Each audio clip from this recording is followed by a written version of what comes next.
Welcome, everyone. It's time for our next mindful momentum moment. I'm thrilled that you're here, whether you're live or watching later.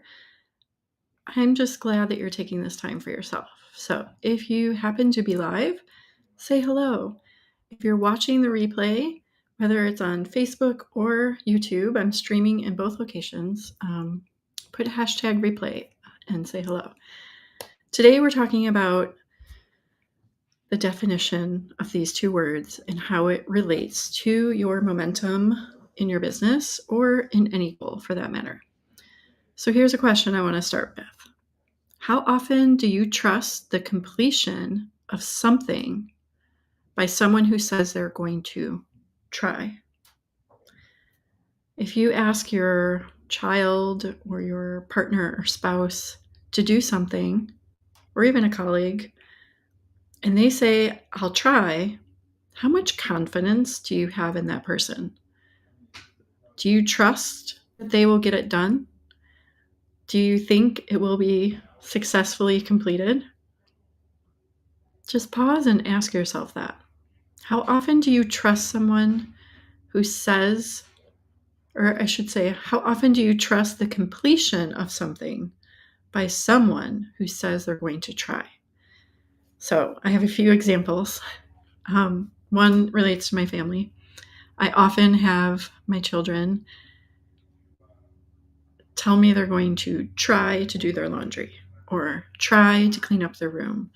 Over spring break, we talked about doing a little spring cleaning in bedrooms since our family vacation was canceled last minute. So we had this open week with no school. And so I said, oh, this would be a good time to reorganize our rooms or purge or declutter, whatever you want to call it. And my one daughter said, okay, I'll try. I didn't feel very confident that it was going to get done.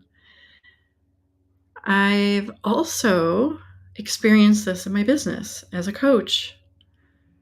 I speak with a lot of clients and they come to me because they want help with productivity or time management typically, or systems, right? So typically they are business owners and they are looking to do more in less time. A lot of us are moms and we don't have an abundance of free time that's not allocated to our family. And so they want to be able to make an impact in their business by doing the most important things in less time. Totally a great goal, right? And yet, sometimes I find that they'll tell me, okay, I'll try that. Or they use some form of that sentence, right? Or I tried what you said, but XYZ, or sure, I'll try that. And I've noticed that when I hear them say that, I automatically realize that it's probably not going to happen. And this is not coming from a place of shame or judgment. My goal for them is the same goal they have for themselves. They want to achieve, complete, and produce results in their business. So I've noticed that how we talk to ourselves is the same. So there's only a slight difference between these two words. So let's pause and define them. The word try means to make an attempt or effort to do something. The word do means to achieve or complete. Do you see the difference? Now, both could produce results, right? If you try to do something, if you make an attempt to do something, you may do it, you may complete it. When you say you're going to do something, it's with a different intention. Your intention is that you are going to complete it. So when I ask my daughter to unload the dishwasher and she tells me she will try, I don't feel very confident that it will be done. If she says, yes, I'll do that task, that chore, after my shower, I feel more confident that the result will be produced, that the dishwasher will be unloaded. So This is not about chores necessarily, but about taking a minute to think about how you talk to yourself, the words you say, whether they're to yourself in your own head or to a partner or to a coach or to your colleague, whoever it is in your life. The words we use matter, especially to ourselves. So if you have a goal to do something, to achieve something in your life, it could be health, wellness, family goal, household goal, business goal, any kind of goal. This applies to all of them. You might be in a place where you're just getting started. And so maybe the word try fits well because you're trying new things, you're trying different approaches. So that could be okay, right? I'm not saying we have to banish the word try. But if you are truly wanting to commit to something, you may want to look at the words you're using when you talk to yourself. I see this often when it comes to like wellness goals, especially around exercise.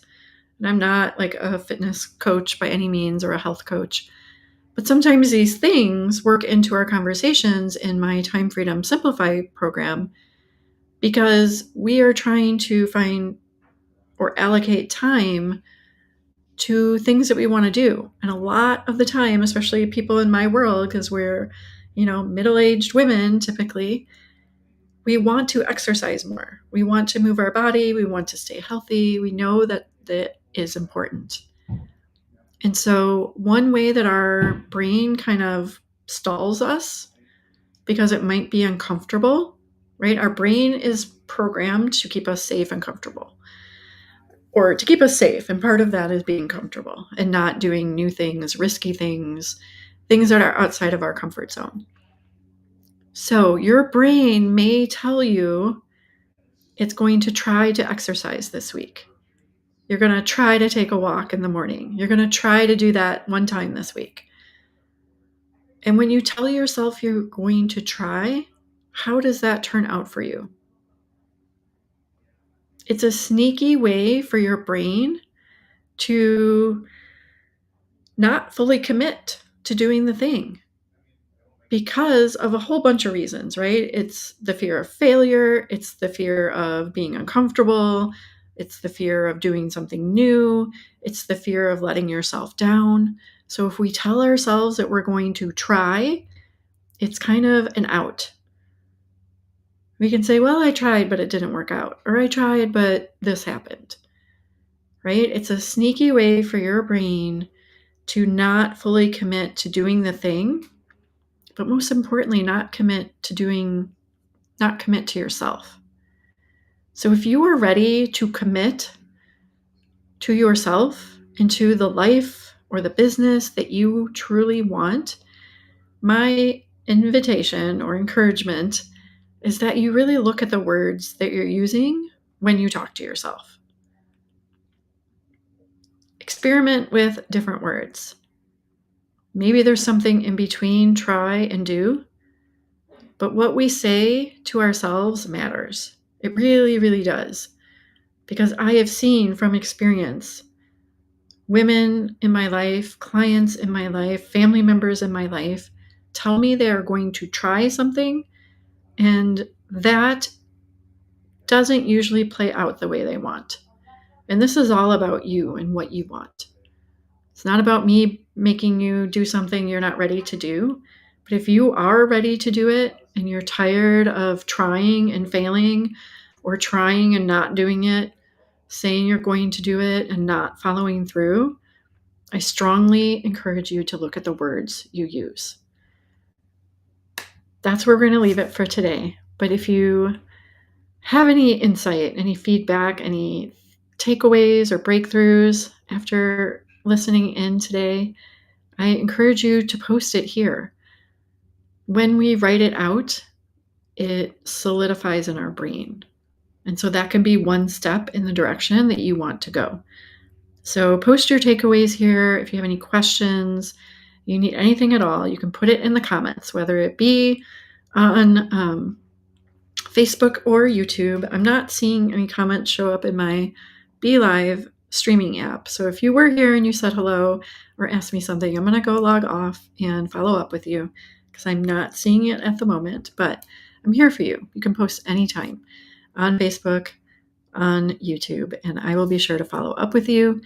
And you can expect that we do these mindful momentum moments every Wednesday, usually at 9:30, but the time will be posted. And I'm here to support you. So let me know what you need. And I'm wishing you a great rest of your week. The week is not over. There's still time to go and do the thing that you want to do. All right. Take care, friends.